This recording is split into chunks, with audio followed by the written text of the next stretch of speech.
Good morning, everyone. I now call to order the March 30, 2023 Board of Clackamas County Commissioners Business Meeting. Gary, would you please call the roll? Yes, Chair Smith. First, our staff support today. Clerk to the Board, Tony Mayernick. County Counsel, Stephen Madcore. Roll call, Commissioner Savas. Present. Commissioner Schrader. Here. Commissioner West. Here. Commissioner Shull. Here. Chair Smith. Here, please rise for the Pledge of Allegiance. I pledge allegiance to the flag of the United States of America and to the republic for which it stands, one nation, under God, indivisible, with liberty and justice for all. Good morning, everyone.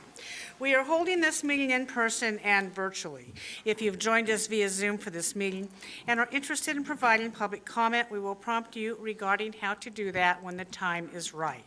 General public comment will be taken at the usual allotted time. I would like to remind our participants, including staff, elected officials, and members of the public, that Robert's Rules of Order will be enforced in this business meeting. We welcome your opinions and look forward to your polite participation. Gary, can you introduce the first item? Yes, Chair Smith. First is a public hearing. Item 1, approval of a Clackamas County supplemental budget resolution for fiscal year 2022-2023. Fiscal impact is an increase in revenues and appropriations of $25,776,911. Funding is through beginning fund balance, federal and state operating grants, charge for services, and county general funds. Sandra Montoya, the county budget manager, will present.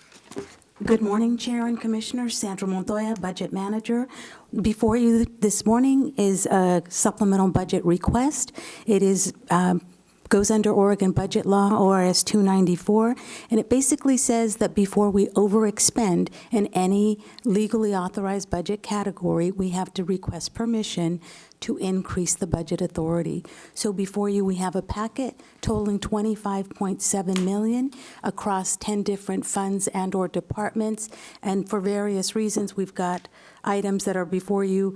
Some of the highlights that I'll point out is if there's new revenue, new grant revenue, we wouldn't have included the expending authority originally, and so we're bringing that before you. And so for each item before you, you'll see that we've correlated a fund, and then why we have an increase, and also the request for the increase on the expenditure side. So some of the big items that we have relate to ARPA dollars that we have already received the ARPA funds, but again, the original budget did not include the spending authority, and so now we have that in there.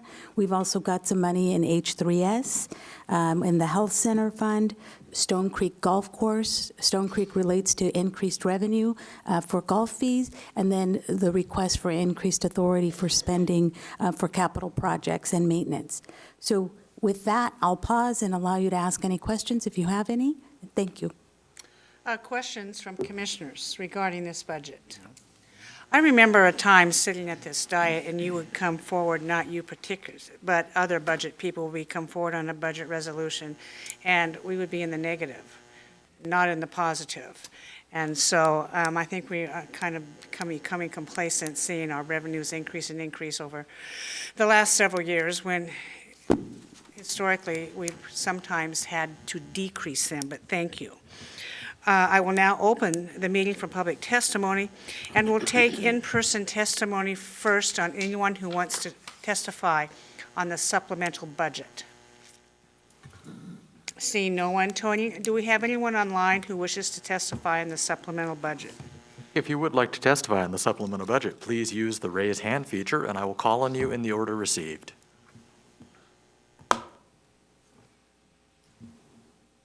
Madam Chair, I do not have any hands raised. Thank you. I will now close the public hearing and ask if there is any further discussion. I will entertain a motion. Your Honor, I move we approve the Clackamas County Supplemental Budget Resolution for fiscal year 2022 through 2023 as presented by staff. Second.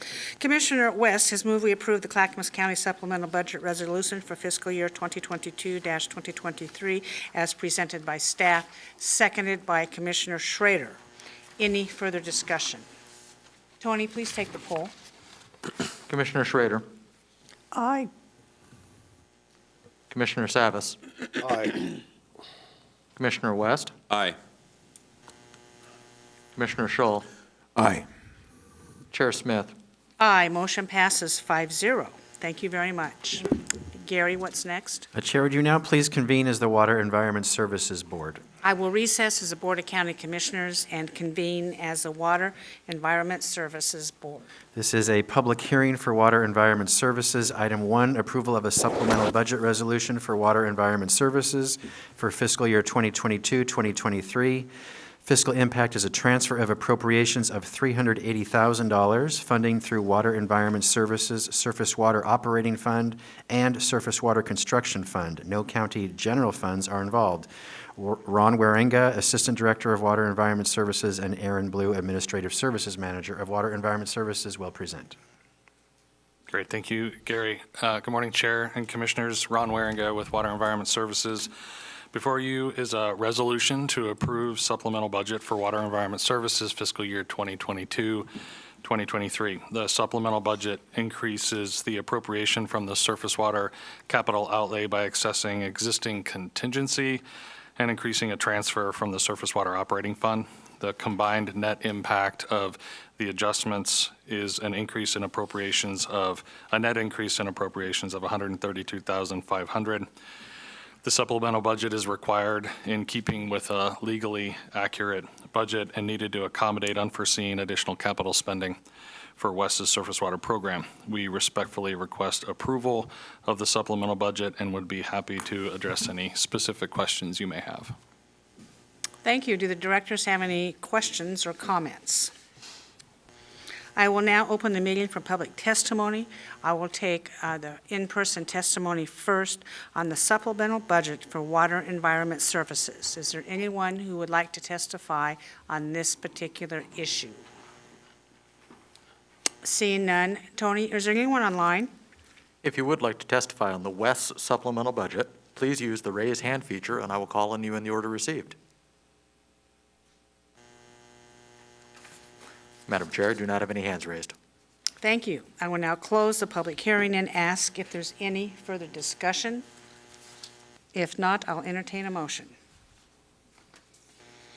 I move we approve the Water Environment Services Supplemental Budget Resolution for fiscal year 2022-2023 as presented by staff. Second. Commissioner Schull has moved we approve the Water Environment Service Supplemental Budget Resolution for fiscal year 2022-2023 as presented by staff. Commissioner Schrader has seconded that motion. Any further discussion? Hearing none. Tony, please take the roll. Director Schrader. Aye. Director Savas. Aye. Director West. Aye. Director Schull. Aye. Chair Smith. Aye, motion passes 5-0. I will now adjourn as the Water Environment Services Board and reconvene as the Board of County Commissioners. Gary, what's next? Next is the regular county consent agenda. Tony, would you please read the consent agenda?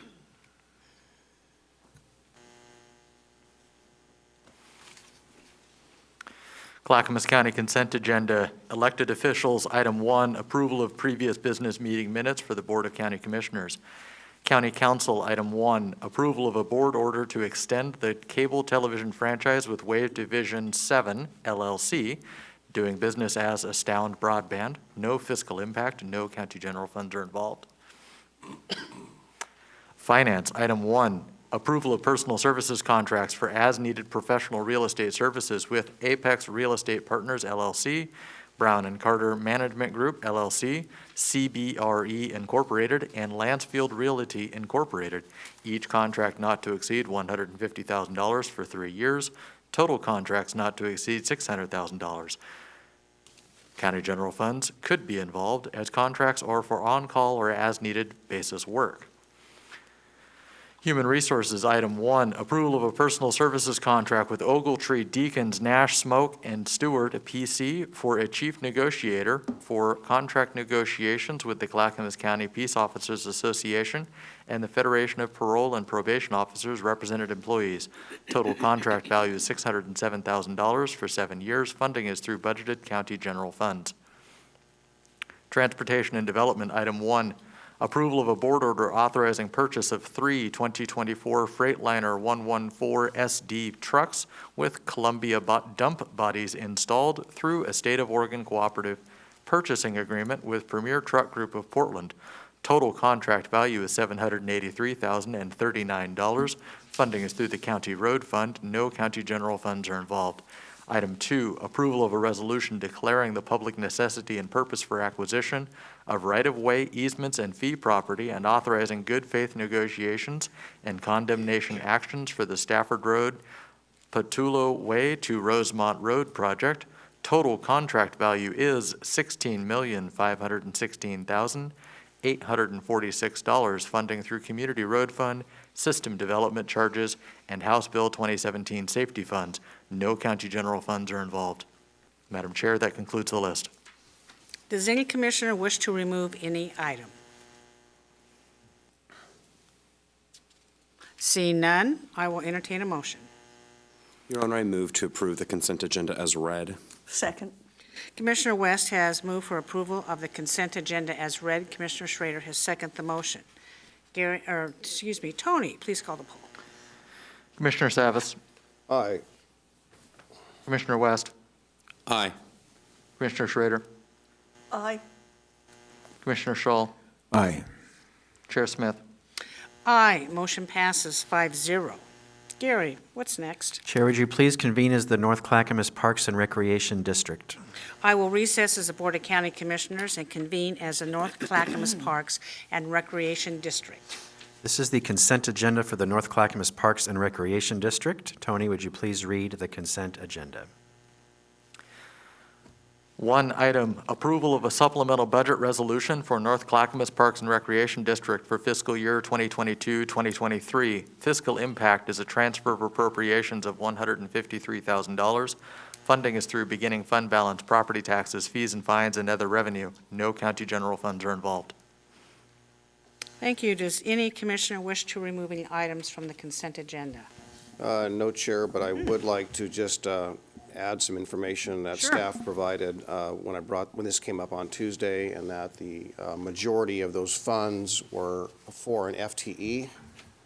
Though it was listed under nutrition, it was for that particular department of the Milwaukee Center. And a small amount, I believe it was about $10,000 or $15,000, was actually indeed food-related, but majority of that was, my question was answered, essentially. Okay, so you're okay? Yep, I'm okay to go. Thank you for that report, Commissioner Savas. Any other questions regarding this? I'll entertain a motion. Move to approve the consent agenda for North Clackamas Parks and Recreation District. Second. Commissioner Savas moved for approval of the North Clackamas Parks and Recreation District consent agenda, and Commissioner Schrader has seconded the motion. Further discussion? Tony, please take the poll.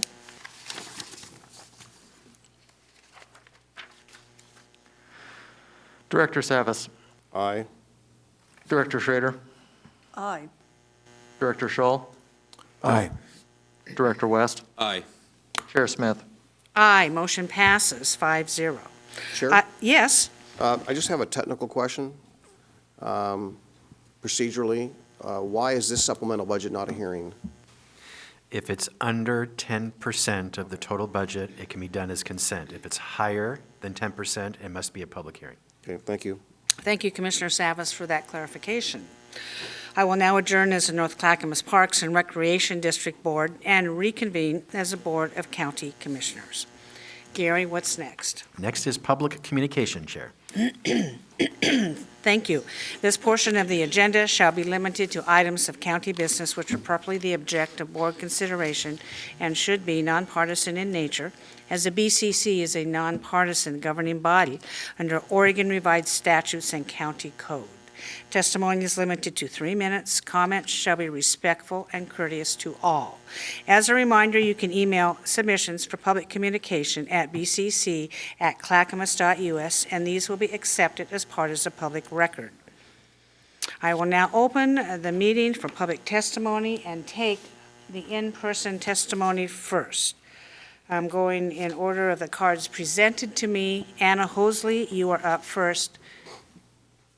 Please come forward, state your name, your area of residence, and you have 3 minutes.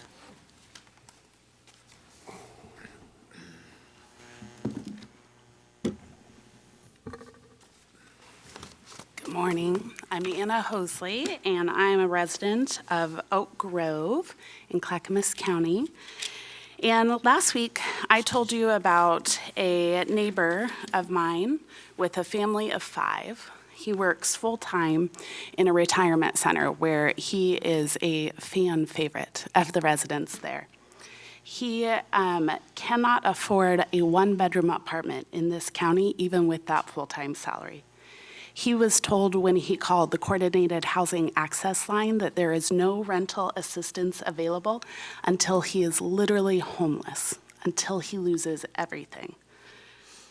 I can't imagine what it is like to be in that position, to lose everything in order to have a place to live in this county, even when you are a working individual.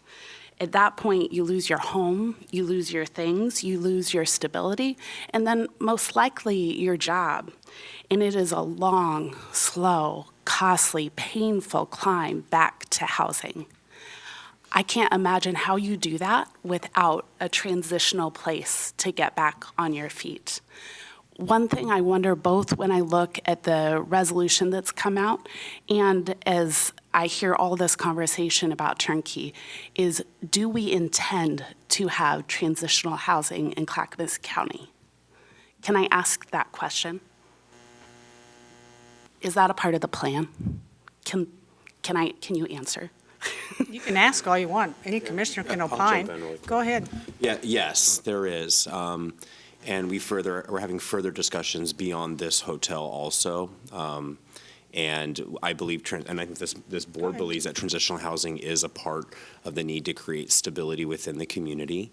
And I share your concerns for families like this. You know, no, we may not have came to, in that short period of time that which we've been talking, I think we met once, we didn't come to terms on this specific project, on Project Turnkey. But yes, that is part of the plan. We talked about it yesterday extensively. I met with Gary yesterday about 3 new ideas, some stuff that we've been working on in the legislature that will help us with housing and increasing the stock, and we hope rapidly. So yeah, there are some efforts being done, and some of it can be done on a county level, and some has to be done at a state level. All the counties, the most populated counties, are still having trouble even getting their transitional housing up. An article was out yesterday. Multnomah County is 300 units behind. So it is a perplexing, complex, multifaceted issue, but yeah, there is an effort to still get transitional housing off the ground. Thank you. There's 2 other commissioners in the queue. Oh, sure. That would Sorry, like go to ahead. address your Yes. question. Commissioner Schrader. I do believe we are committed to transitional housing. I just wanted to mention there is some good news on the horizon. The Homeless Solutions Coalition of Clackamas County, I think you folks are all aware of that, has just announced that they are moving forward with their participation with the community because they're working with Love One and the Father's Heart Ministry basically to take a look at purchasing the Miles Fiberglass building in downtown Oregon City. They've already done a great deal of outreach to folks, and this coming April, they will be moving through a whole public process involving the Oregon City Business Alliance, involving other members of the community. The president is Dan Fowler of the Homeless Solutions of Clackamas County. He's actually a past mayor of Oregon City, and I've known him for years. He owns the Abernathy Center. He has a lot of credibility in the community, and they're trying to see if they could move in by the summer of 2025 after having this kind of one-stop. So to me, that's a step forward. Is it directly transitional housing? No, but it's one of the, it's housing 2 of our nonprofits, and more than likely, I would suspect more as time moves on, in order to provide services to people who are on the street. So far, knock on wood, there seems to be a tremendous upwelling of support in the community for this, so I'm hopeful that that will move forward. But yes, I think we are committed to transitional housing. Yesterday, we spent the afternoon really with our folks from Human Resources, taking a look of that, what that might mean, and looking at folks who might fit a home first model but more reasonably well, and then folks, one of the aha moments was, okay, and then there's a recovery model. So one of the things that bubbled up there is that one model might be better for one demographic versus folks who are going to have to be in recovery and need more services for recovery. So we're still working on it, and more to come. Thank you. Thank you. Commissioner Savas. Yeah, thanks for the question, Anna. It's important to know that actually we're renting out, I think, over 90 hotel rooms right now, or we're leasing 90 hotel rooms through CBOs and whatnot. So I think a lot of those are indeed transitional. I don't think it's enough, and I think the scenario that you laid out as your friend or example there is another type of people that are on the edge of homelessness, and so I think we need more capacity. The challenge I think that I have with the current model, the way we're doing it, is it's very expensive. It's $125 a night per person, and that's because we're not in the ownership mode. If we were in the ownership mode, it'd be more like $30 to $35 a night, and probably far better wraparound services available in that model. So I think we have a success rate of that, and I think it would be improved in a ownership model where there's enough scale to justify having the wraparound services 24/7. So more to come, but more needed. Thank you, Paul. Commissioner Scholl. Yes, is Pastor Hosley, is that right? Yes. Okay, Pastor, I want to thank you for your compassion to the people. And Administrator Schmidt, would it be possible for you to double-check with H3S, look at the family that the pastor's talking about, and just double-check their status and make sure that we haven't missed something on that? Absolutely, yes. Yeah, thank you very much. If you could provide that information, or maybe they're in the system, we're not aware of it. Thank you.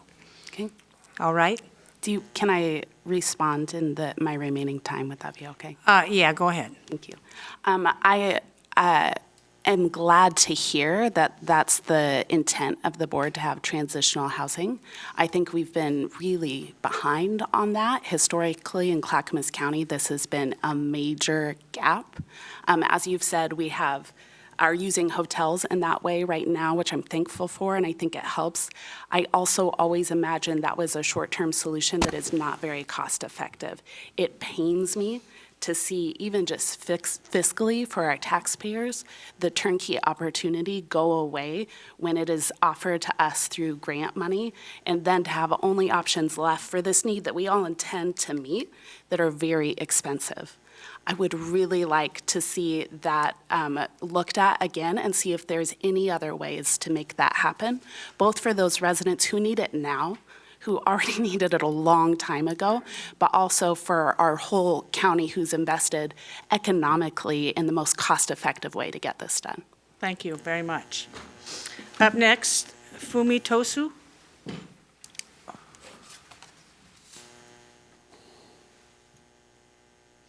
Please state your name, your area of residence, and you have 3 minutes. Good morning. My name is Fumi Tosu from Dandelion House Catholic Worker in Oak Grove. Last week, I was here upset at the outcome of Project Turnkey. This week, I'm still upset at the outcome, but today, I want to pose a slightly different question. I want to ask, what happened to our democracy? After following normal democratic processes, including months of debate, solicitation of public input, and testimony before this commission, the board reached a decision by a majority vote in February. Then you overturned that decision at an emergency meeting called at the last minute with no public notice. I believe your actions, Chair Smith, make a mockery of democracy. Democracy depends on following the rules, and I urge the other members of this body, regardless of your position on turnkey, to stand up to this abuse of power. According to the state of Oregon's public meeting law, quote, "An emergency meeting is a type of special meeting called on less than 24 hours notice." The governing body must be able to point to some reason why the meeting could not be delayed to allow at least 24 hours notice. An actual emergency must exist, end quote. Chair Smith, what was the actual emergency? You've referenced the outpouring of negative feedback on Project Turnkey as the reason you reversed your vote, but that couldn't have been the emergency, especially since the content of that feedback was not substantially different from what we heard over months of testimony. The escrow closing date was approaching, but surely that doesn't constitute an emergency. That date didn't suddenly sneak up on you. We've known that date all along. If you waited until the last possible day to call a meeting, that may indicate a lack of planning, but not an emergency. Pamplin Media has referenced the threat of censure by the Clackamas County Republican Party. Willamette Week has noted a phone call with Congresswoman Lori Chavez-Dermer the morning you reversed your vote. Did these influence your actions? So far, I don't see an emergency that would justify calling a meeting outside the established democratic processes, other than perhaps your own fear that your political future was in jeopardy if you didn't listen to the demands of the local Republican Party leadership. But here's the thing. You work for the people of Clackamas County, not the Republican Party, and you're in a nonpartisan elected body. Now, maybe I have the narrative wrong. I would love to be wrong. Maybe there was a veritable emergency such that you couldn't possibly wait 24 hours to meet. But if such an emergency existed, I think we'd all like to know what it was. From my perspective, it's not your vote on turnkey that is worthy of censure, but your disregard for democratic norms. Again, I urge the rest of this board to do whatever is in your power to protect our democracy, and I hope to hear a response from you, Chair Smith. Thank you. I'm going to have our attorney comment on the emergency in a minute, but I will say this. The Clackamas County Board of Commissioners and elected officials across Oregon and nationally has a representative form of democracy, and you vote us to make decisions. You vote us in. Regarding my conversation with Congresswoman DeReamer, Commissioner Savas and I had been scheduled to attend a Washington, D.C. Lobby visit that week. Commissioner Savas couldn't go because he was very sick. I opted not to go by myself, and so we arranged conversations, phone calls, Zoom meetings with whomever was available. That morning, I had talked to Congresswoman DeReamer about our ask. Our ask from Congress has been over publicly in this meeting regarded several things. It regarded, we talked about our courthouse, an update on the courthouse, which is not a federal ask.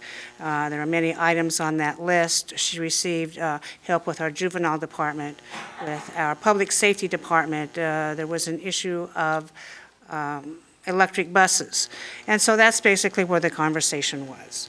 To assume that I'm being led around the nose by other people and elected officials is extremely inaccurate. And regarding the censure of the Clackamas County Republican Party, I will do a little education here. I'm a registered PCP, that is a precinct committee person. Political parties are not allowed. It's against the rules, and it is a violation to censor any PCP.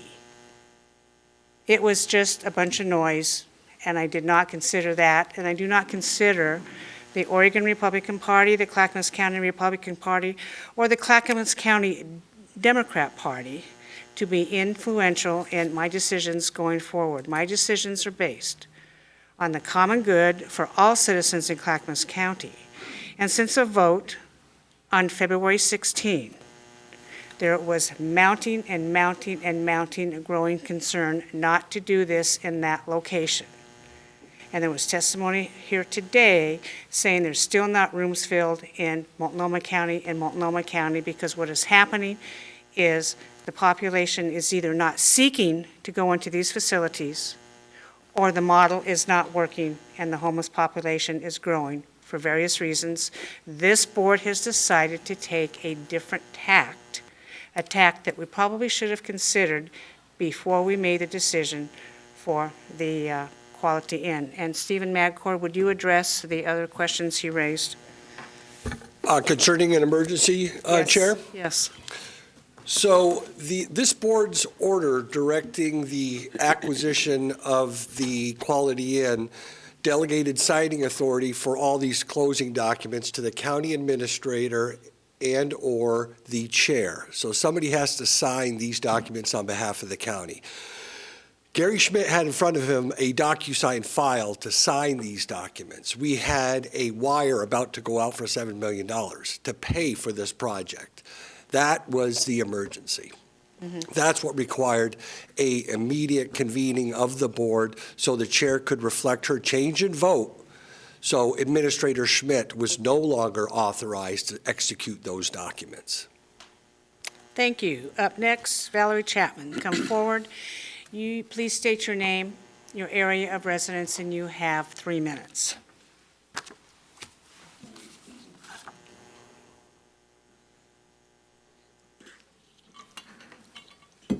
Good morning, Chair Smith and Commissioners. I actually came to testify about the project turnkey in February, and after a vote, which went in the way that I had hoped it went, you don't always get the opportunity to thank people, but Chair Smith, I wanted to say at that time that I thought you had a very well-reasoned and fiscally responsible means behind the decision that when you voted in support of Project Turnkey. And I'm sorry that there wasn't an opportunity to organize a lot of people to come and tell you that you made the right decision. So it was very unsettling to discover that people organized to get you to change your vote, because I would have liked to have been able to organize to let you know you made the right decision. As a citizen, I'm a retired pastor. I'm active in the community, and I just think I want to know how we know that a vote is going to stand anymore. It makes there's a credibility issue, and I do have to say that this is not the first time this has happened in Clackamas County, where a board makes a decision and there's new people on the board and it gets changed and you're kind of floundering. It is probably the most significant kind of reversal. But I don't know how we go forward without some credibility in knowing that. But I do think your reasoning was right, Chair Smith, in the first place. And as a woman who also worked in some pretty heavy-duty, I will say male-dominated areas, I don't like it when people put pressure on women to change their vote. But I just wanted to express, I thought you made the right decision in February. I'm sorry it was changed. I think it is not fiscally responsible for Clackamas County, and I don't think we're rolling in money out here. So thank you for hearing me this morning. Thank you, Mary, very much. Up next, Les Poole. Please come forward, state your name, your area of residence, and you have 3 minutes.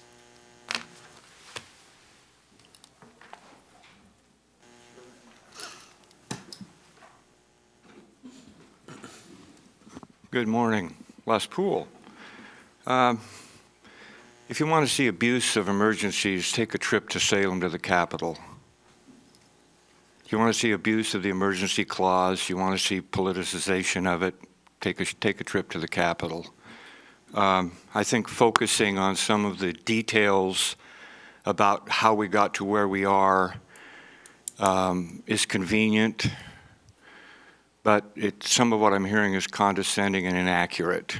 One of the biggest inaccuracies is that generic or general support for Project Turnkey justifies a $15 million investment in a property that's in the wrong location. It's my understanding that the grant from the state was $8 million. That left the county $7 million short of purchasing the property before you touched it.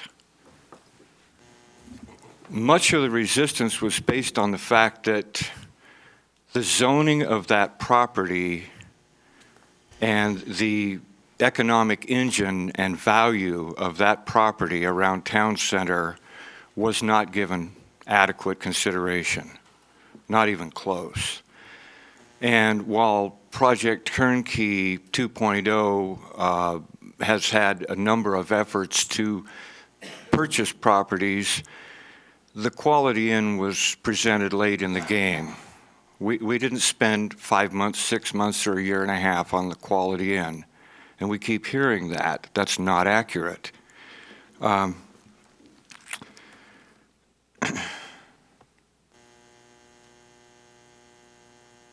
Oh, a very simple question, and one that we're just not hearing.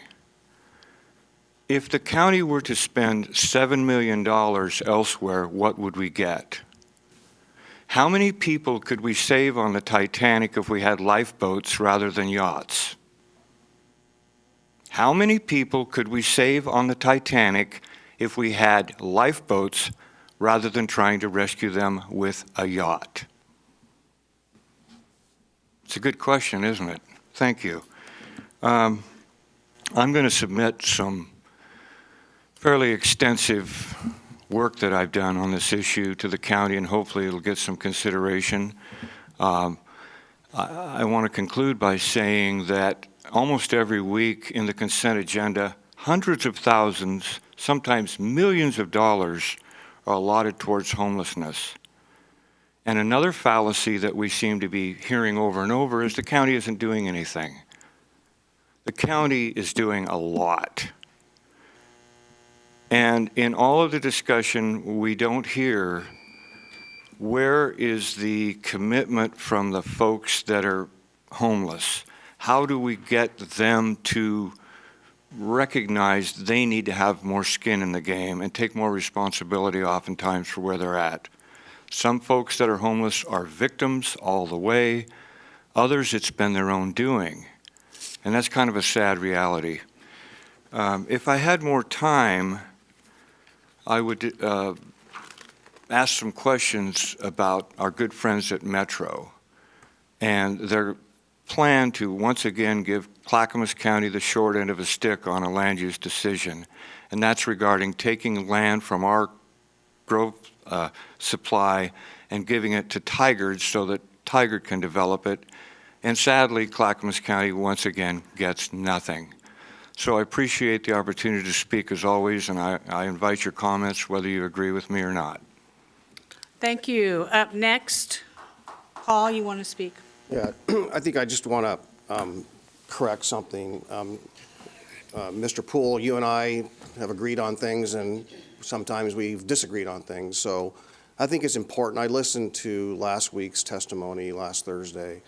And again, sorry I was ill, but I did listen also to every meeting that took place last week. And you made some, I think you made some financial, or aired some financial concerns I think need to get in front of. So I don't know if you were in attendance from the beginning of the meeting on February 16th or not. Maybe you arrived late. But I think our staff laid out very clearly and had a PowerPoint of how we assembled the funding to get to 15.2 million. 8 million came from the state.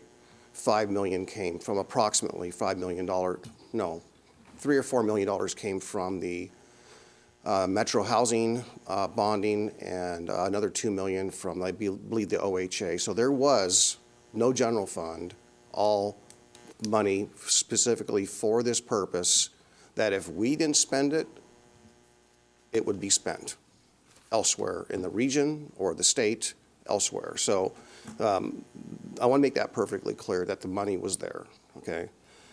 Secondly, as far as the land use thing, it was land use zoned correctly, compatible, and it was reviewed, and that due diligence was done not only at the local level here with the county, but also with the state. So we had the state agency look at that and make sure it's correct.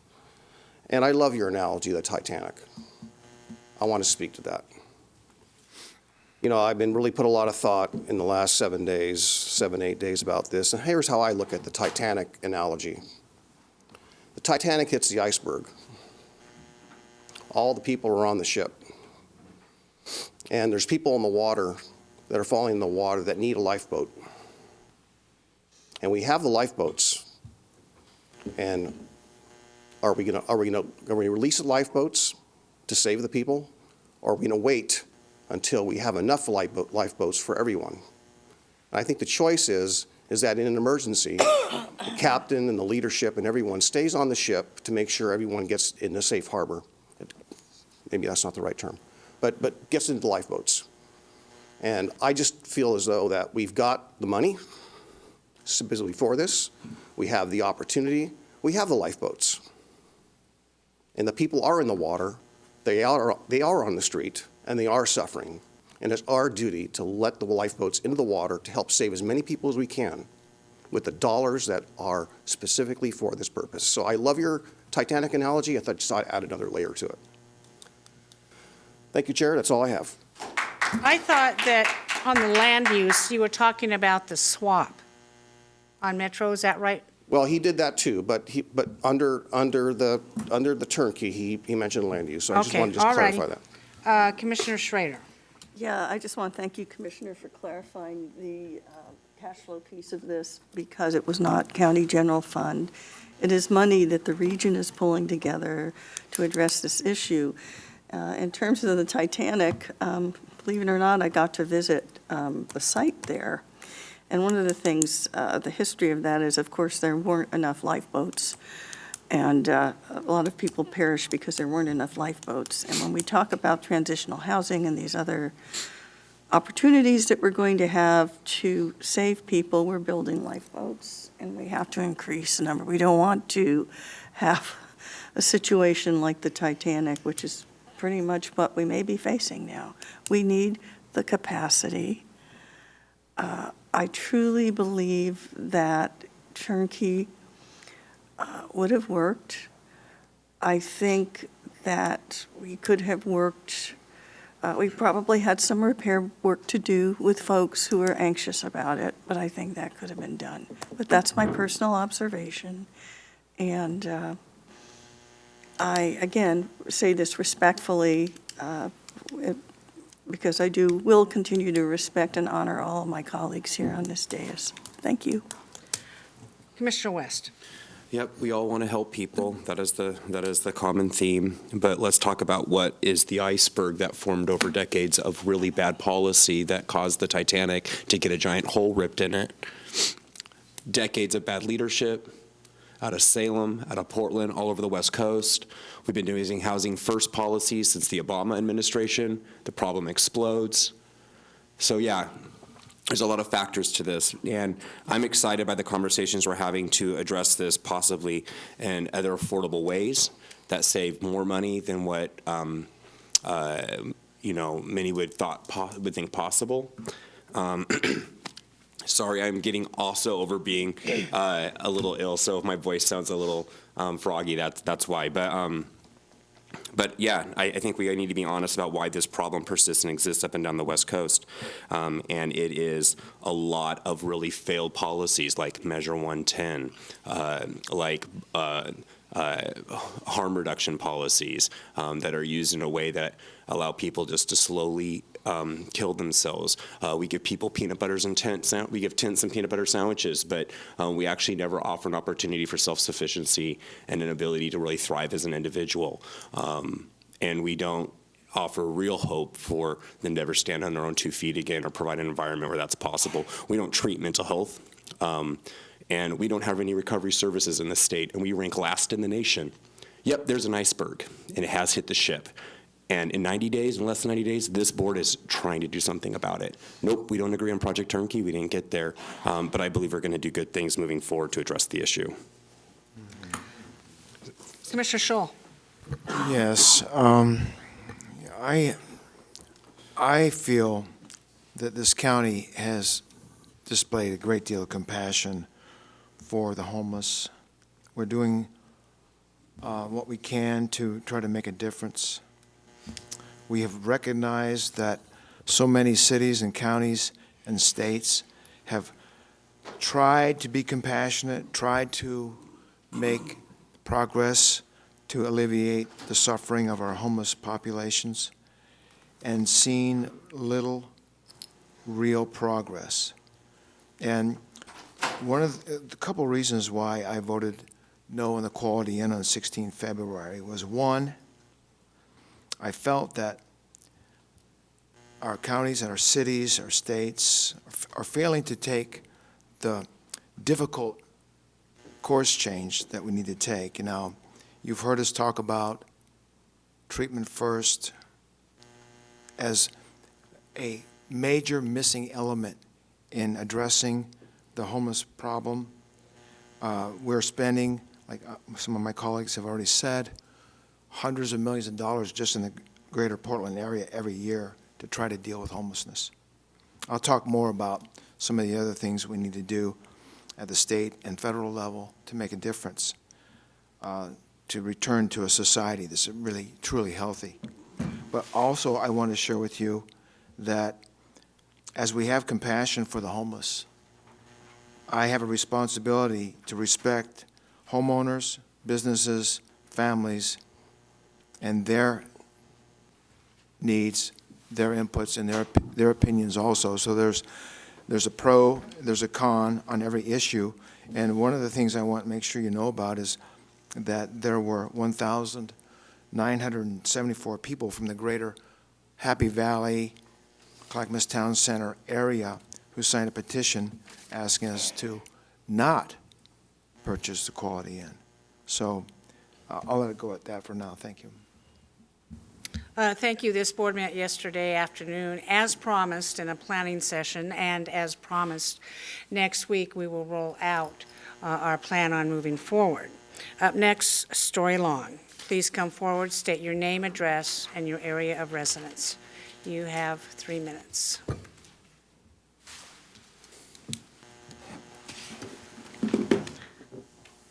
Hello, Commissioners. My name is Story Long. I am a pastor and organizer at Storyline Community and a resident of Clackamas County. And so whenever I went online and found that the resolution was lifted word for word from a national organization's resolution, that felt weird to me because Clackamas County is its own county with its own needs, with its own pressures. And one of the things that was in that resolution you quoted was, whereas the council acknowledges that 78% of those struggling with homelessness also contend with the complex disease of mental illness and/or addiction. And you know what? You sit here and talk about how we don't fund those things. Not a single one of us who is pro-turnkey is against resourcing mental health and drug addiction services. I want those too. But I followed the statistic that the study that statistic was derived from. And if you haven't read it, you should. It makes a very compelling argument for why transitional shelter and all kinds of shelter are needed in the housing continuum. I actually sent an email to the researchers and kind of explained how this statistic was being used in a resolution that was replacing an actual immediate transitional shelter with wraparound services. They got back to me and said, "I'm so sorry to hear that. Our analysis should have led to the exact opposite conclusion, that there should be less transitional shelter." Now, I am glad to hear that that's still in your peripheral and that you are still wanting to do some transitional shelter. I just want to point that out. I would like a resolution that reflects the 16% of houseless Clackamas County residents who are suffering from a substance abuse, and not one that is just derived from that 78% number, because I think it's your job to contextualize those things for us in Clackamas County. I would like to reflect back on the Titanic thing that was analogy. It's a great analogy. We can all take it a lot of different ways. What I think is what makes transitional shelter so powerful is that that's the thing that can prevent people from getting in the water in the first place, where they freeze to death and die. That's kind of, we've spoken at length about how it is that middle space where it's those people right on the edge can find themselves a soft place to land so they can get back on their feet. I also want to reference back to that petition that you referred to. I read that petition too, where they used the picture of the tents and the camping from downtown Portland, and the language was deceptive on purpose. It called it a camp. It called it a camp for addicts. It did not refer to it as Commissioner Savas did in his very helpful PowerPoint, where he went into length about that words matter. a camp is different than a shelter. Shelter beds are different than transitional shelter. So that, I don't think that petition was accurate, and I don't know that you should be listening to people who don't know the difference between those things when you have went through great effort to educate them and share that those are different. And so I just wanted to reflect back on that petition that it was not accurate, and it did not reflect what turnkey would have been, and it played on the fears and not the facts. And I don't think we should be making decisions based on fear.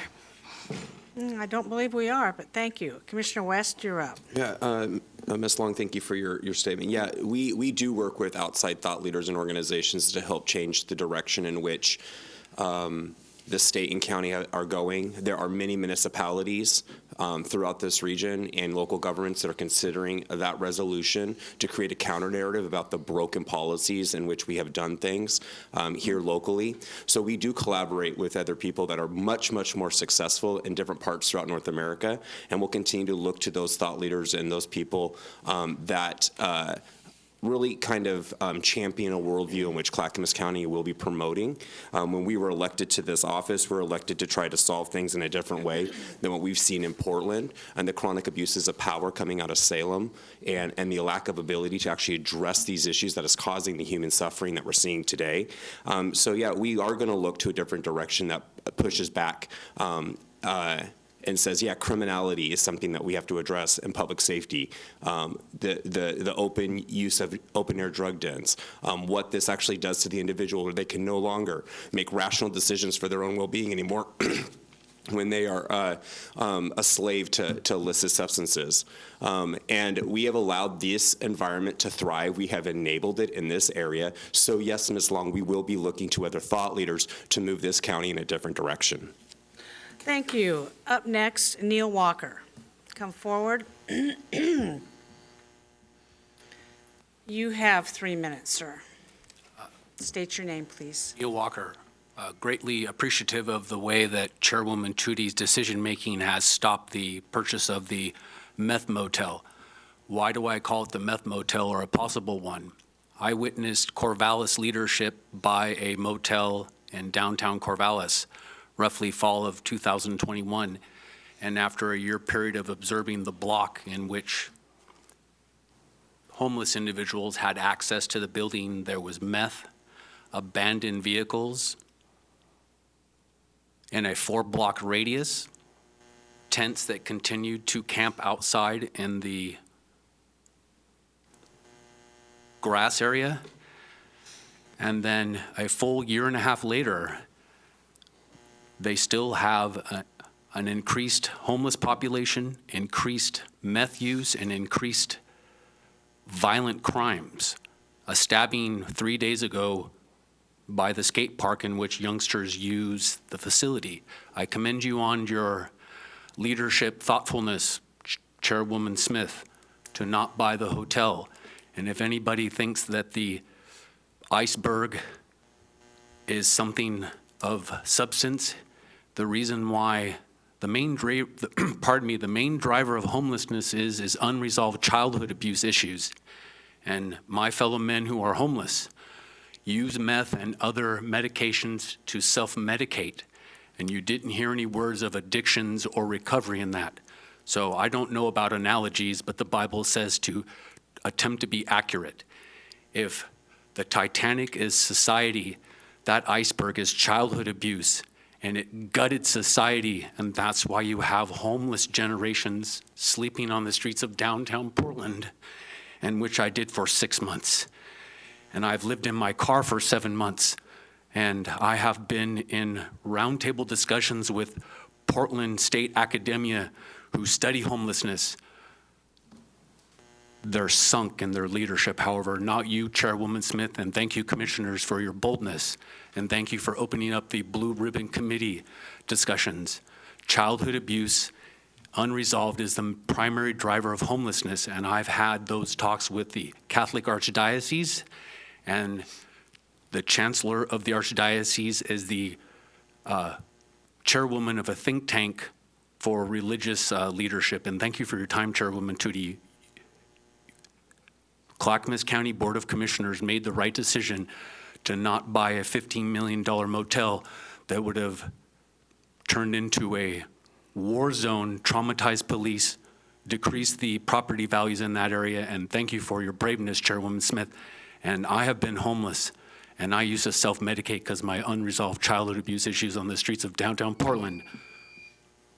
Thank you very much for coming forward. Thank you for the privilege, Chairwoman Smith. Is there anybody in the room who wishes to testify that has not testified yet? It's all my cards. Tony, is there another card in the back? Chair, there's someone in the back, I think, saw her fill out a card. That's what I'm asking for. We good? Oh, yeah, it got Who? mixed. It got mixed. It's here. It's there. It got mixed Oh, up. excuse Sorry. me. Jill Soley, Yeah. please come forward. Yeah, no. Yeah, state your name and your area of residence, and you have 3 minutes. Jill Soley, unincorporated Clackamas County. I want to not try and be heard as moving the needle of Project Turnkey. Sorry, moving the needle on decisions about Project Turnkey, but it will be a topic in my speaking. I want to direct my concerns about the latest resolution that is on board for Recovery First. Project Turnkey, I always came to testify, was simply an infrastructure solution of broadening an avenue, and that avenue was a broader move in order to give people a change of situation. It's an infrastructure solution. It didn't define precisely the services that were going to be provided, but it did provide that services would in fact be provided, and you could have input with regard to what those were. You talked about high barrier choices. I don't think you had in mind veterans as the high barrier to reach. I don't think you had families as only the high barrier to reach, but these are barriers of which could have possibly arrived with regard to having this piece of infrastructure.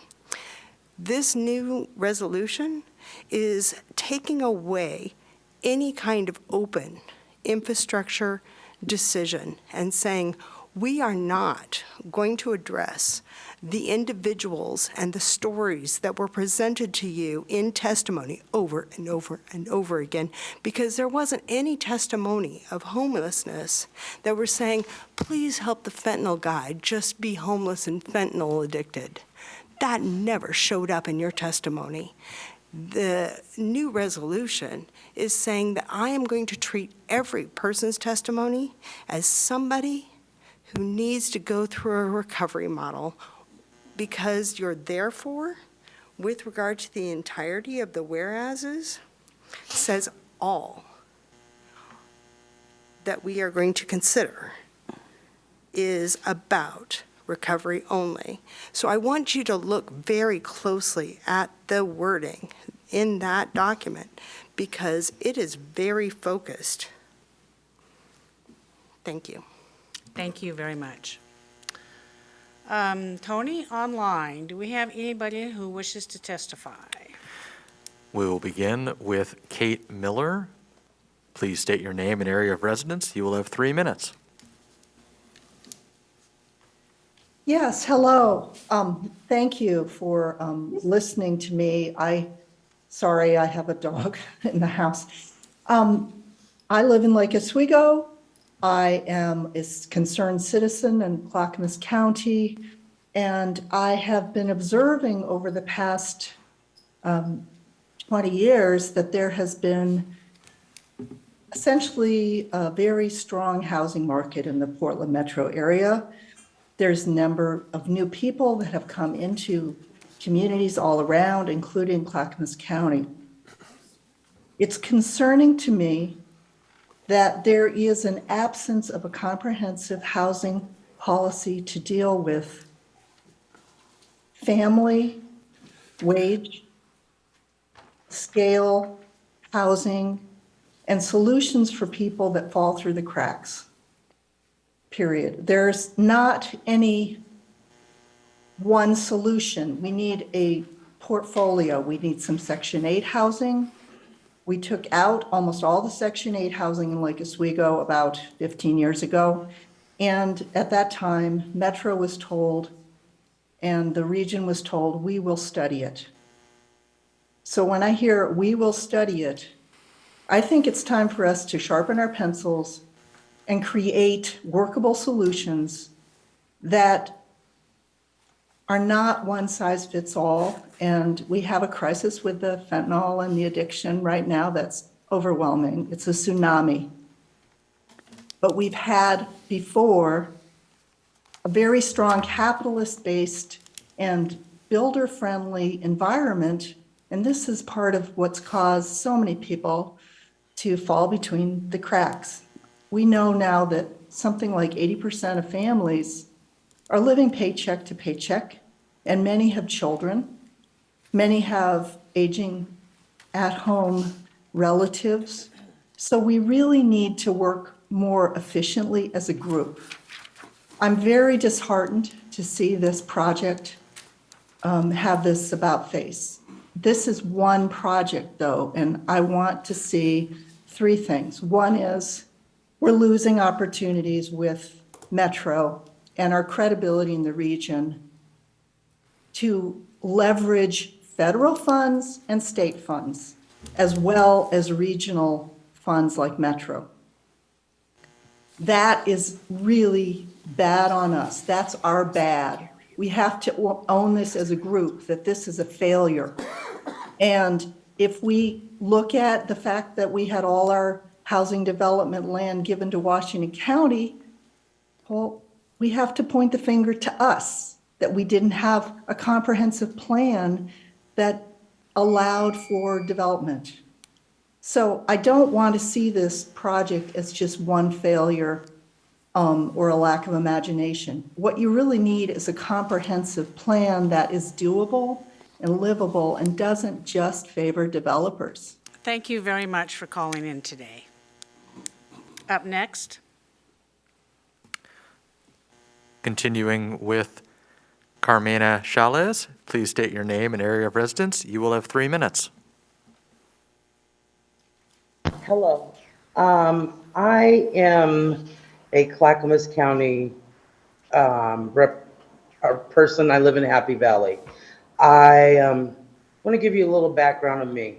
My mother was murdered when I was 8 years old, and I was a ward of the state until I was 17 and a half. And I was pushed out. I was aged out without any experience on life, period. And I ended up being able to crawl back up, and I started my own janitorial business, and I was buying my own home in Clackamas. I moved out because I wanted my kids to have a better school, a better place to live, and give them a chance instead of North and Northeast Portland. At that time, there was a lot of gang stuff going on, and I felt I had a son. You guys, I'm sure, have heard of my son, Deshaun Swanger, the young gentleman that set the man on fire in Denny's. Well, what happened was I ended up getting cancer, and I lost my business and my home in less than 2 months. I was sleeping in a Tahoe in Clackamas County. And if it wouldn't have been for people through the neighborhood and they knew I had 2 granddaughters, and my daughter was pregnant and my son. We were all trying to struggle and survive. My grandson was born while we were homeless. We had to go to a different county to get help. There was no services here. I felt like I had put roots in Clackamas County, and I felt like I was part of Clackamas County. Not until I got raped did I walked into the river what was it called? It's a Riverstone, a walk-in mental health clinic. I got help, and I was able to get services. However, my son was not allowed to get services. And as a result, his mental health got worse and worse and worse. As we were asking for help, you know, I was able to get help because I was a woman who got raped. My son was not. Now he's sitting in prison for his actions. I'm not saying he doesn't deserve a consequence for what he did. However, we had tried to get services for him through services that are here. There's not much. I just read an article that said that you guys spent, what, $8 million to start that turnkey program, and you're gonna lose it? What's gonna happen to all the people that are in Clackamas County that need those services? I was one of those people. I used to meet people and I would talk to them while I was homeless. They would say, God, you don't look like you're homeless. You know, what happened? And they would tell me, I'm Thank you one. very much, Carmel. Thank you for Sorry. your very heartfelt story, and I think we all feel deeply for the plight you have endured. Tony, who's next? Continuing with Bill Weir, please state your name and area of residence. You will have 3 minutes. Good morning, Commissioners. Chair Smith, this is Bill Ware, Damascus. This morning online, I happened to see an article from Coin News, and it's titled "Clackamas County Commissioners Talk Withholding Funds, Possible Law Violation." In the second paragraph, it says, "It comes as there are questions about if Chair Tootie Smith violated open meeting laws when she reversed her vote on the project last week. There was no notice of the meeting last week, and the legal expert told Coin 6 that it's questionable whether it was an emergency at all." Now, I think Chair Smith had every right to call an emergency meeting. The day before closing papers to purchase that property that would change the face of a business district, upend thousands of lives, is one of my definitions of an emergency. I remember some emergency meetings we had in Damascus when I was on city council. One morning, I got a call from the city attorney to be on council at, I believe, around 1:30 that same day for an emergency vote. This was a personnel issue, and I argued it could wait. I was told to show up. It was going to happen anyway. Now, earlier, the Oregon statute relating to emergency meetings was read by a prior testifier, but I'd like to read this again. "No special meeting shall be held without at least 24 hours notice to the members of the governing body, the news media which have requested notice, and the general public. In the case of an actual emergency, a meeting may be held upon such notice as is appropriate to the circumstances, but the minutes for such a meeting shall describe the emergency justifying less than 24-hour notice." I think it was timely and clarifying that Mr. Madcore gave an explanation as to the reason for the emergency. So again, I want to say I think Chair Smith was correct in changing her vote. Thank you. Thank you. Up next, Tony. That is the end of my list. If you have previously testified, please submit your testimony in writing to bcc@clackamas.us. If you have not previously testified, please use the raise hand feature, and I will call on you in the order received. Thank you very much. Commissioner Savas, would you like to speak now or wait for Commissioner Communication? I think I'll speak now. I think it's just keeping the theme here. I think this is I think it's a learning opportunity, or whether you see a learning opportunity to help clarify some misunderstandings. So I just, Chair, if you give me the latitude here. I listened, made comments from several people here, so it's important to know that we are not just doing one thing or another, or not looking at something else. Today, I said this yesterday in our work session, yesterday, today, tomorrow, we have dedicated, sometimes legislatively directed funding for services that are rendered to people that are in all different types of homeless scenarios. So while people might think we are not doing things that are under the umbrella of recovery, we are. There's funding for that. We do that on a daily. We have staff that do that. We have contracts that do that. While people think maybe we're not doing transitional housing, we are doing transitional housing. While some people think we're not catering to veterans or have a homeless shelter, we have since 2018. We opened that facility. We have a lot of things in the works, and I don't think that we've done maybe a good job, not criticizing anyone at all, but maybe I did a good job of telling people what we do. What are the good things we're doing? What is the array of services? What are the array of assets, facilities? Whether it's the state, we have DHS facilities around in our neighborhoods that serve people with severe disabilities, severe mental health challenges, behavioral health challenges. There's a lot of stuff that we're doing, and until you have, I didn't know what I know today 12 years ago when I took this role. It took me a long time. It took a long time of work to really learn about all the things that we do and how they're funded and why it's maybe this money or not that money.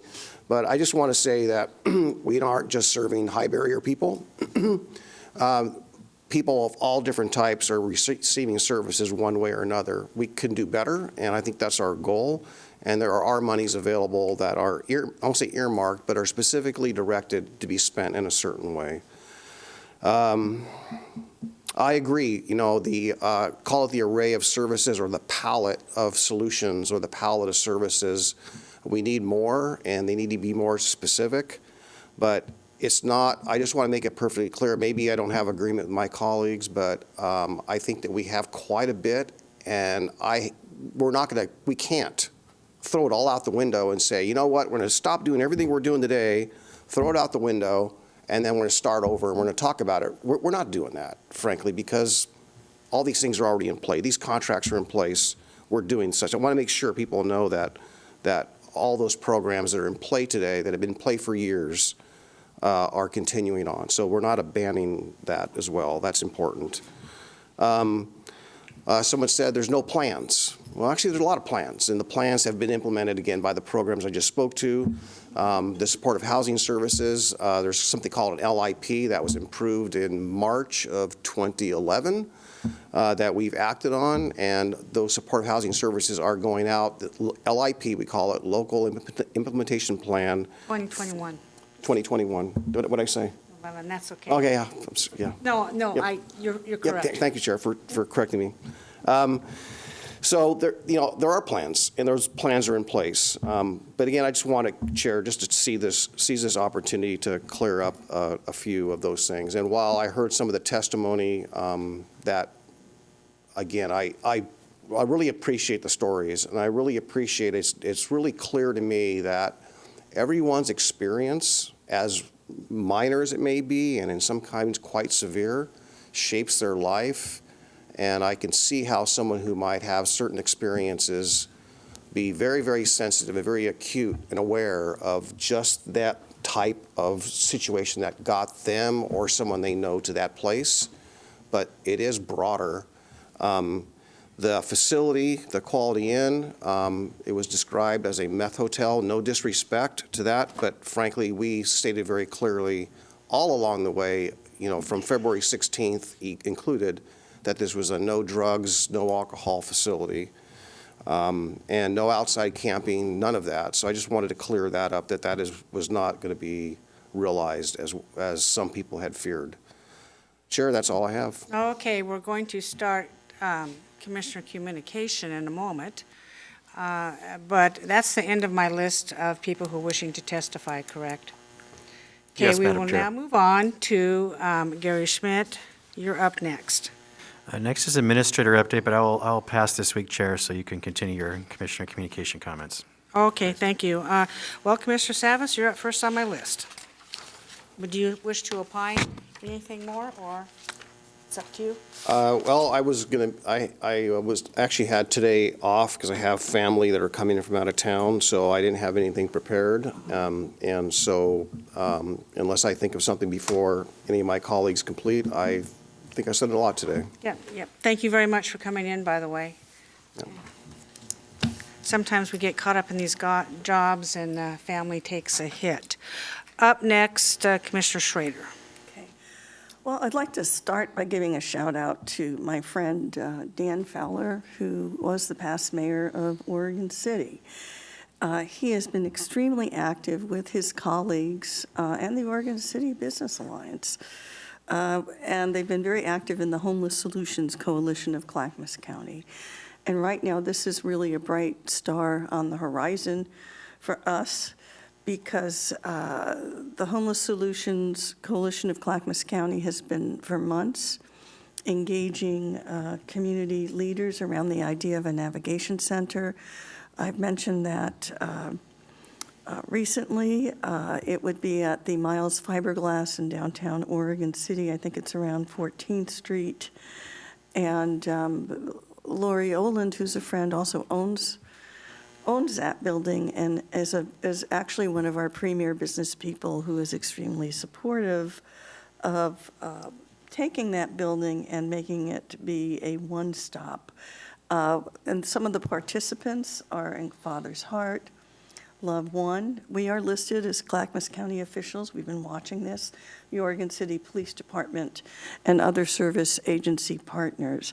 So that is moving forward, and I think that the key thing I'd like to make sure everybody knows about this today, they're going to be having Oregon City Homelessness Town Hall conversations starting April 18th through April 25th. There's going to be neighborhood meetings at the Abernethy Chapel. Chamber of Commerce is going to do a Good Morning Oregon City. There'll be neighborhood meetings on April 20th. This is the one I'll definitely be attending or plan to attend. There's a Zoom meeting, general audience via Zoom with the conversation. And then the Oregon City Business Alliance is going to be basically pulling that together. So one of the things I've been looking at is how do you engage the business communities who are oftentimes extremely embedded in our communities. And they're the folks that have often done quite a bit with philanthropy, quite a bit with helping to solve problems of the community. And I think this is a marvelous opportunity for all of us to support this effort. And I hope the folks that have come here today, that I'm 99% sure you're already aware of it, but it would be great if your voices are heard as the Oregon City community is moving ahead with it. The other thing I'd like to mention, I was going to pull it up here, is one of the things I've been working on with our workforce board is childcare. So as many of you know, I've been visiting childcare facilities throughout the county. In particular, I've gone to most of the kinder care facilities. Now, they are a larger organization that has child care facilities across this country. They have a wonderful curriculum.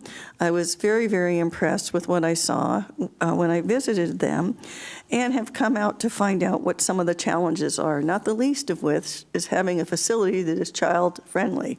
You have to have small toilets and small sinks, okay?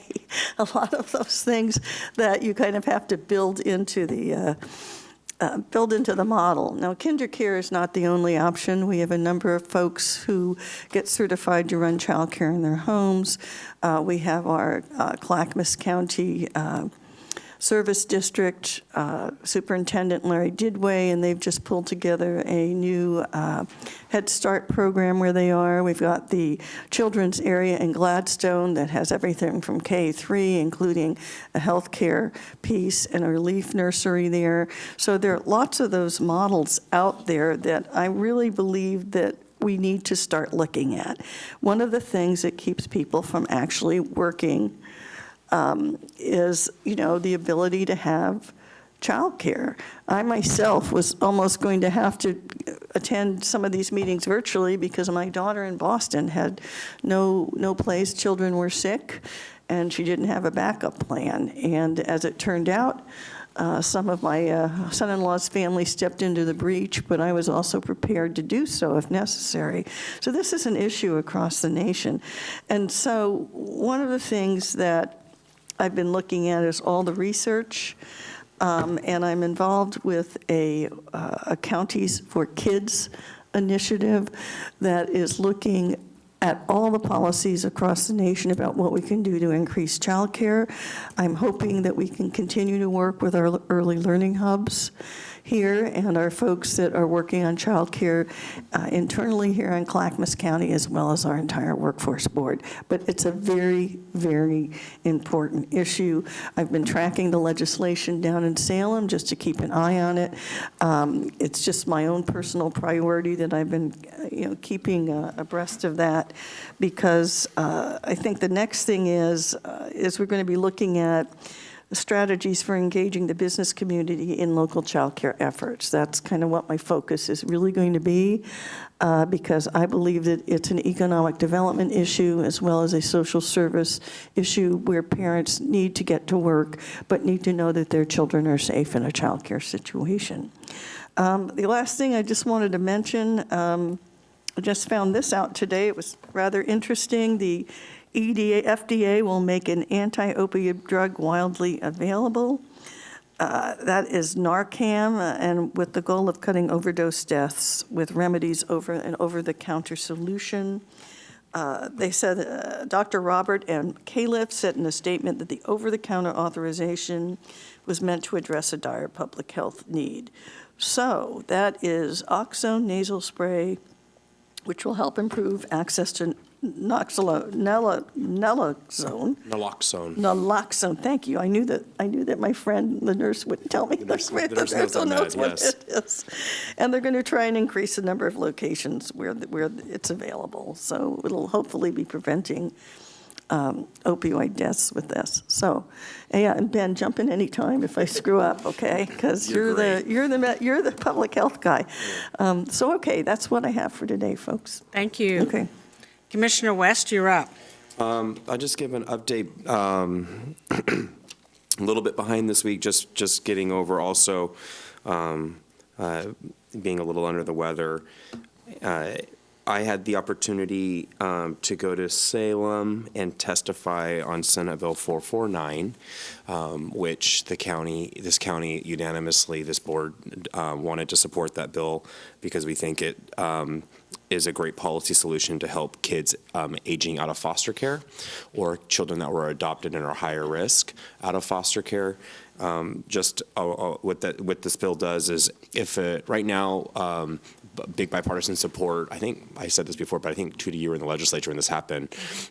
If a child was to age out of the foster care system, they get free in-state tuition if they aged out, so they could continue if they qualified for college and they used all their other like Pell Grants and monies. What was left over, the state would pay for to help them get through school, because those kids didn't have the same opportunities and are incredibly high risk. I think Senator Wagner brought up in the hearing meeting that kids that touch the foster care system, just touch it, only 2 to 6% will ever actually be successful in higher education. And so what happened was, and we learned this the hard way in our family when we adopted our son, is that if you're adopted, and let's say often children who are older or are less likely to even be adopted, so it's a more vulnerable population within the foster care population, they lose their in-state tuition, so kids are literally choosing between, I get a forever family, or I get free in-state tuition. And so talking with H3S and people in Clackamas County, they also got wind of this bill and were very much like, you know what, like this would be such an awesome tool when we help kids that are transitioning, that are older, that have been in the foster care system, or as we try to transition them to some stability and have a soft landing into adulthood. And so that bill was very well received by Senator Bonham and myself. I was really impressed with some of the great questions coming from the chairman, Senator Dembro, and also some interactions and questions with not only Senator Gilser, but also the Senate President, Senator Wagner. So I'm optimistic that that bill that our board agreed to support is going to move forward.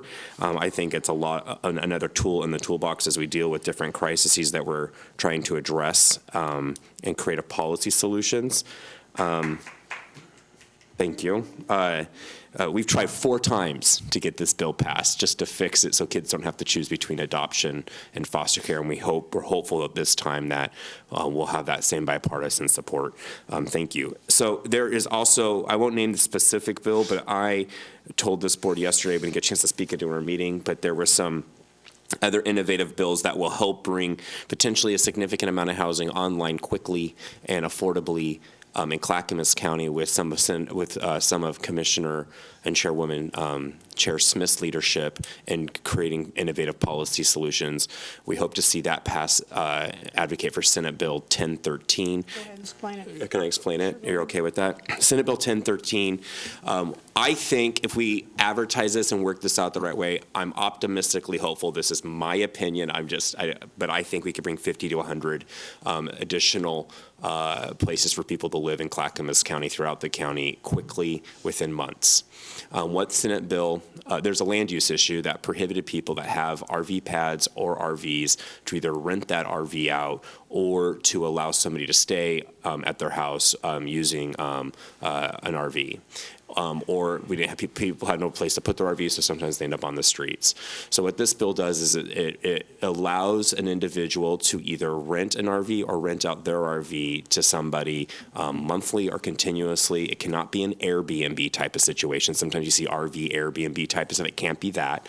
But it basically removes all of the regulatory barriers that allow residential rural properties specifically, which also had the inability to in Clackamas County, so it'd have to be unincorporated because it's, statewide. Actually, I think I might change that. Statewide. It's statewide. Unincorporated. Unincorporated, yeah. And so what it allows people to do is we can go and say, hey, we can look at the assessor for the county, identify these properties that people qualify for, start to promote the program, maybe give them some incentives and abilities to get this additional housing right off the ground. We can inspect it, work with them, and try to help bring populations there to provide this for people that are economically displaced. And there's a really opportunity just by and we're almost trying to look at ways and other pieces of legislation and ideas coming around to reconfigure the square footage we already have in the county. How do we allow, and I think when we can do that, and we can do it with people's homes or their properties, that's a bigger sense of community in which somebody can live in. And be a part of something. Sometimes you're more integrated within a living community and a family. And I think overall that provides also a sense of stability when there's this tone and worldview informing it that it prioritizes community. I think that there's some innovative things coming down the line that beyond just Senate Bill 1013 that are a real reality for this county that will bring a significant amount of housing available that doesn't necessarily address even the recovery first issue. I know, is it Jill, you addressed, are we only focusing on people that are addicted or mentally ill? No, I think that some of this definitely higher barrier, quick housing getting up that still allows some people to have the dignity of a place to stay that's affordable. That addresses that situation. Like this bill I'm talking about right now, some other stuff that reconfigures existing square footage is addressing more of the people that are more economically displaced that don't fall into the other real issue that we are dealing with, that is addiction, mental health, and homelessness and that tie. It's not creating a one-size-fits-all approach as we go towards this. It's seeing people as individuals in different population groups. And some of this innovative stuff I think we can get off the ground quickly, addresses the population that may just be economically displaced and needing that support before they even become homeless. And we talked about, it's Anna, right? Yeah, you talked about a story that's all too familiar, that just preventing that family or individual from becoming homeless. I hope that some of these ideas with reconfiguration would give that individual a safe, affordable place to live. And I don't think that potentially a family of 5 living in a hotel is the best option to be placed, but there are better ways that we can provide possible housing for that individual. And I think that some of these ideas that we're going to be presenting soon do it quickly, real quickly, this year quickly, not 2025, not stability centers. All that stuff is great. There's so much happening. And I know we talked a lot about turnkey, so there's been a lot of conversations about some of the specifics we were talking about before we bring it before the public as we're brainstorming and hashing it out. But there are some really innovative things happening that I think are that check so many boxes. They're economically viable. They're affordable. They're quick. They're nimble. It's using resources you already have, and it's just being really hyper creative. And so I think that there is that urgency that we share with you. As we do have to move forward, and it's going to take a lot of different approaches to do it. So I think that's all I have for now. Thank you for bringing that up. When I was in the legislature, the foster care bill was finally passed. And as I said before, Representative Lane Shetterly, I think it spent either 6 or 8 years trying to get it passed. And it was a good day in the neighborhood when that happened. But since 2003, it's very much in need of an update, and I'm glad you're doing that. Commissioner Scholl, you're up. Yes, good morning, Clackamas County, and thank you to everyone who came here today to testify and shape the decision-making here on the board. On tolling, if ODOT gets its way, in 18 months, tolling will begin on I-205. It's estimated that a round trip across the Abernathy and the Tualatin River Bridge and back will be $8.80. And if ODOT gets its way by the end of 2025, I-205 from the Wilsonville to the river and all I-205 would be tolled. Here just recently, ODOT submitted this environmental assessment study on the potential environmental and economic impacts of the tolling on I-205. ODOT says that they estimate that the average household will pay $575 a year for the first phase of tolling on I-205. But $8.80, 5 trips a week, 4 weeks out of the year, 52 weeks, is closer to $2,000 for one car. Okay, so if mom and dad both have to go use the I-205, you're looking at more like $4,000 a year in tolls. The math's right here. I don't know where ODOT gets $575 a year. Also, in ODOT's environmental assessment study, they say that we will suffer some 750 lost jobs and a reduction in wages in the area by $3 million. Well, if ODOT was so inaccurate in what would cost a family each year, I'm saying their $3 million loss in jobs and wages along I-205, which means the cities of our county, is also lower than what it actually will be. So we have Senate Bill 933, which, if passed, would prohibit ODOT from using tolling on I-205. It's sketchy if that will pass or not. As an alternative, we need to also make sure people are looking at votebeforetolls.org and IP4 to put a petition to the vote of the people next year. This problem is, I'm telling you, it's going to be a lot worse than anybody anticipated if tolling is allowed to begin. And it will have the most negative effects on the people of this county. Also, another thing I want to bring to people's attention is HJR 23, which, if passed, would allow the state to retain kickers instead of returning it to the people. People need to get on the phone to their state representative to stop that HJR 23.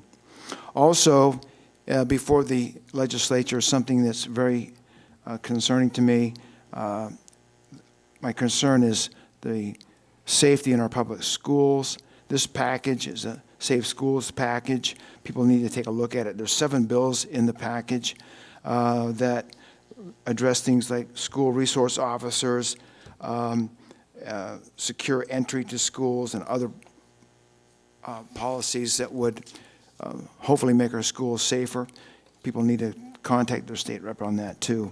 Also, people need to be aware that the cost of government in Oregon is growing like crazy.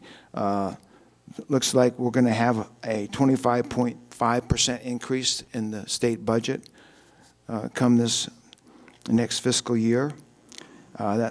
That's compared to an average of about 14% on most states in the nation on the increase in the size of, or the cost of government.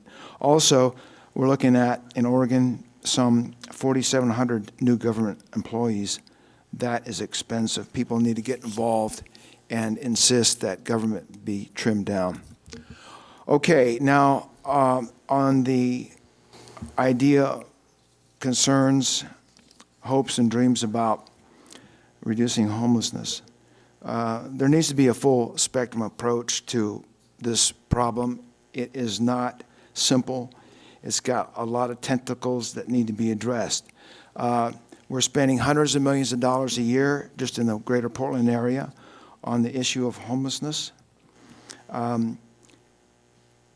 We need help. We need Measure 110 repealed. Who would have thought that Narcan and other drugs to counteract overdose of opioids would be needed in our schools? We need the feds to control the border and stop the flow of drugs. We need the state legislature to modify these restrictive land use laws that are causing our builders to be unable to build the houses that our people can afford. We need to give the county autonomy again over its future. And to do that, we need to have restrictive laws at the state level repealed. This county also must learn from the mistakes of other cities and counties across the nation. We must look at ways to work with business, religious leaders, to develop new ideas for restoring our society back to a society that's safe for families, a place where businesses can grow. It's not easy. You know, we've heard so many people, so many compassionate ideas, some that I agree with, some I do not. But, you know, the one common denominator that I see here today, and I've seen in the discussion on the Quality Inn ever since the beginning, is that people of Clackamas County do have compassion. They do have hearts. The problem is we see things in different ways. And somehow, if we can just work together, and the fact that you're here today testifying and letting us know your opinion is one step towards that. But I'm convinced that what I've seen since 16 February, and also with the new commissioner we have, Ben West, who's got some very good ideas and a different way of looking at things, that Clackamas County right now is in a position in a time where we can be innovative and try to shine a light that has not been shined on the homelessness problem, the addiction problem.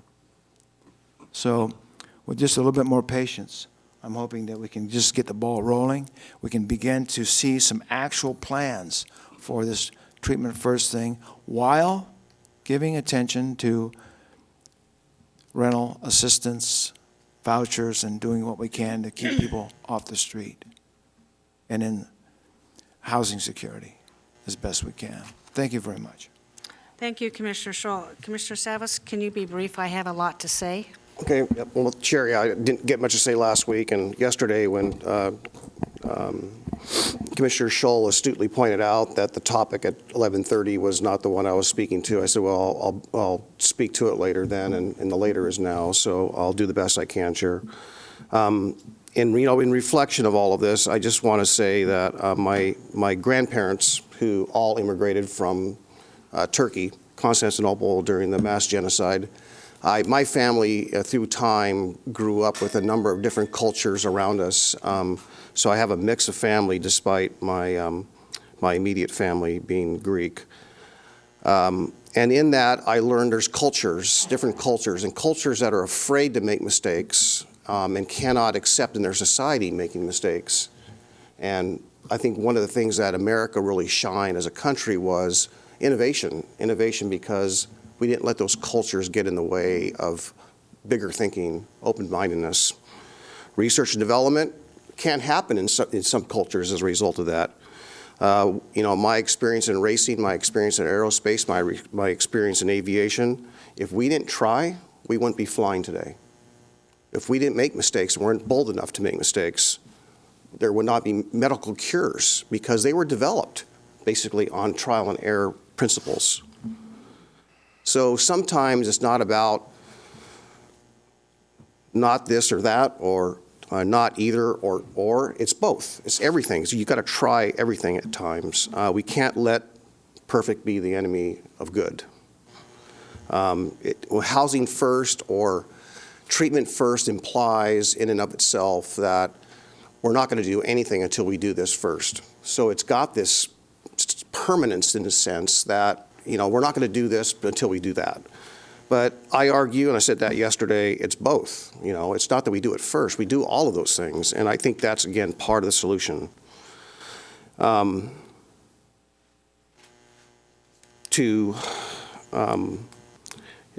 grandmother taught me, learn from the mistakes of others. And again, that goes back to the innovation piece. That goes back to trial and error, just learning, and not being afraid to take the next step. To basically to be somewhat bold.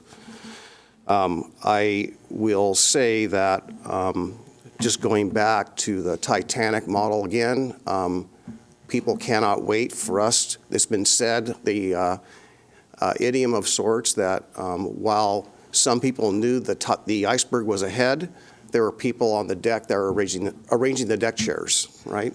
This is not time to arrange the deck chairs. The crisis, the iceberg's in front of us. Release the lifeboats. Thank you, Chair. Thank you very much, Commissioners. And my duties as chair is I spend a lot of time on the homeless situation, and I'm going to let you folks know the committees I'm on. I am on the Supported Housing Services Oversight Committee with the Tri-Counties regarding the Metro funding that comes through. And I meet with those folks, and we put together plans to move forward. We are moving forward on a lot of plans. Those are on Mondays. On Tuesdays is the Tri-County LIP, Local Implementation Team, that also works on supported housing services. This Monday, on the Oversight Committee, Ted Wheeler presented himself to the committee and said, look, as we know who Ted Wheeler is, and he's been taking a lot of hits, and I found myself agreeing with everything he had to say.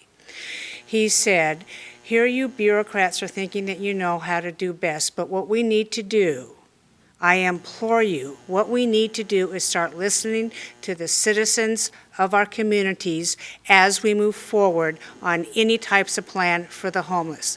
Now, this comes from a mayor of one of the most liberal homeless-affected cities in America that says we need to start listening to our communities and getting buy-in from them, or we will not be able to solve the homeless situation.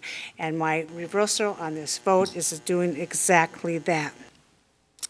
This week in Salem on Tuesday, I visited lawmakers to secure and shore up our funding on our courthouse. We're seeking additional funds, and that I'm pleased to say, Commissioners, it's looking very good as they will continue and not leave any investment stranded regarding the courthouse.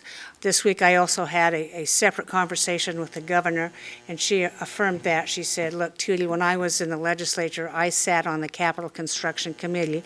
I'm fully aware of your courthouse situation, and yes, we are going to see these projects continue and continue to fund them. Also, what I learned in Salem, the cities of Hood River and the Dalles rejected turnkey and returned the money because their citizens in the area did not want a hotel model in their neighborhoods, and we're going to be seeing more of that. We talked about tolling today, and I've been getting calls on tolling, and the commissioners alluded to that today, the extreme high cost. Well, we're in this inflationary mode of people who are making just enough money to be able to pay their bills. And you could say, they're telling me, do you realize that tolling could lead to homelessness? And I really hadn't made that correlation. I know how expensive it's going to be. This board is going to do whatever we can legally to fight tolling. And what I also learned in Salem this week is there is a bill for bonding, you ready for this?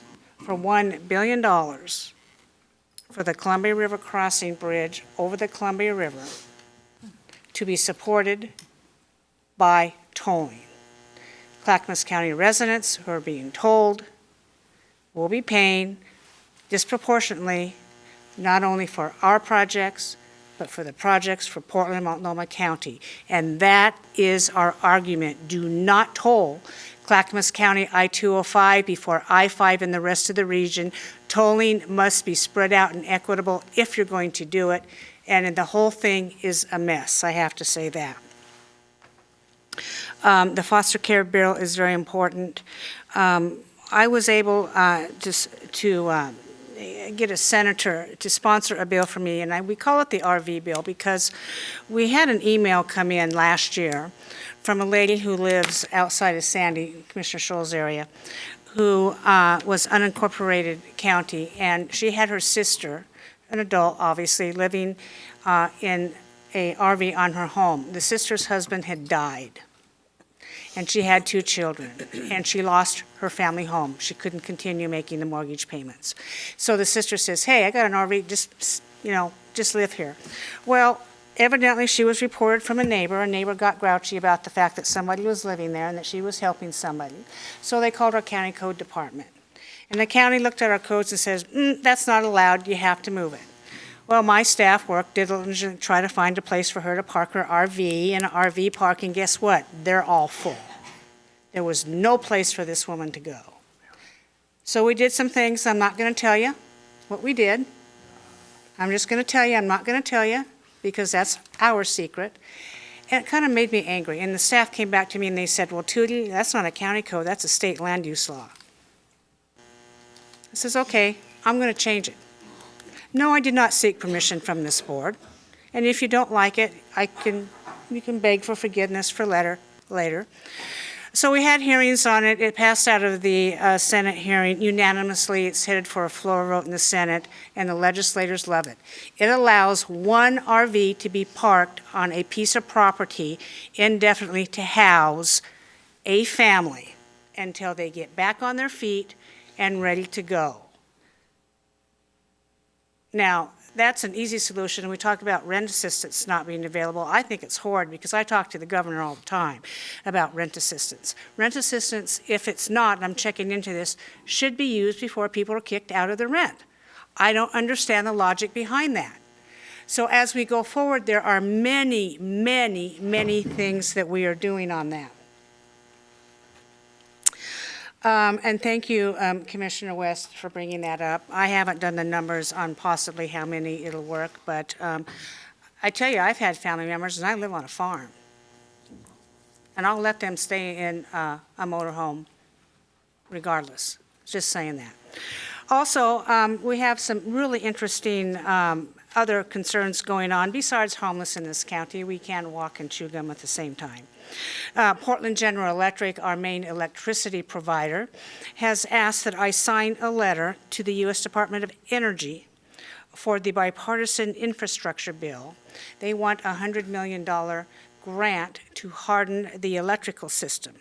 And they say in the letter, a more resilient and reliable electric grid that is able to withstand some of the most significant threats to our local communities. We know we've had wildfires, heat dome, and great ice events. It's a crucial component to reducing risk, preserving life safety, and minimizing public and private property life. This is a $100 million loan, a grant they're applying for, and the match from PGE is $100 million. Commissioners, we'll look at this next Tuesday, and they've asked for my signature on that. I mentioned before that I talked to the governor a lot. And frankly, I did not know Tina Kotek at all before she became governor. And when she called and said in January, Chair Smith, I'm calling to let you know I'm going to declare an emergency on homeless. And we talked about that, and I said, oh, really? Okay. And we talked through some things. I says, well, we really need to be in communications on this. And then I later reiterated to her, I says, Governor, you do realize this is the 4th declared emergency in Clackamas County since I became chair in January of 21. And you know, we're getting really worn out and tired that every management, decision we have to work on is an emergency. You run around and you try to get stuff done, and it's like, I want it now, I want it now, I want it now. So one of the components of her emergency was to create, somebody correct me, 35,000 housing units per year. I think that's around. Yeah. Yeah, And so I talked with her that on subsequent meetings. I says, Governor, that is not possible. That is not possible with our current land use system, because you're asking to create these housing inside the urban growth boundary. It's not going to work. And the thing about this, Governor, is we can talk about anything. I mean, and it's great, and I love it. And I got a letter in the mail, or I got the email this week. I want to, and it's from Andrea Bell, who is at Oregon Housing and Community Services, the point person who we're working on the emergency declaration with. And she says this: I want to uplift your leadership on this, Chair Smith, and this is from the governor's office. Also, as we consider the uniqueness of rural Clackamas County and the UGB, I think this could be an opportunity to explicitly serve those experiencing unsheltered homelessness outside the UGB. Hello. They're going to give us permission to go outside the UGB. That is monumental. It reduces the cost. And it allows more people in the rural areas of Sandy, Estacada, Molalla, Canby, and all those areas in between to help. And as you know, the Metro SHS dollars are confined within the Metro boundary. So with that in mind, I assure you we are doing many things that may not be what the people in this audience want, but there's more than one way to skin a cat. As a matter of fact, there's about 1,000 ways to solve this problem, and this board is working actively on everything we possibly can. Thank you all for coming, expressing your opinions. Hearing and seeing no further business before this board, we are adjourned.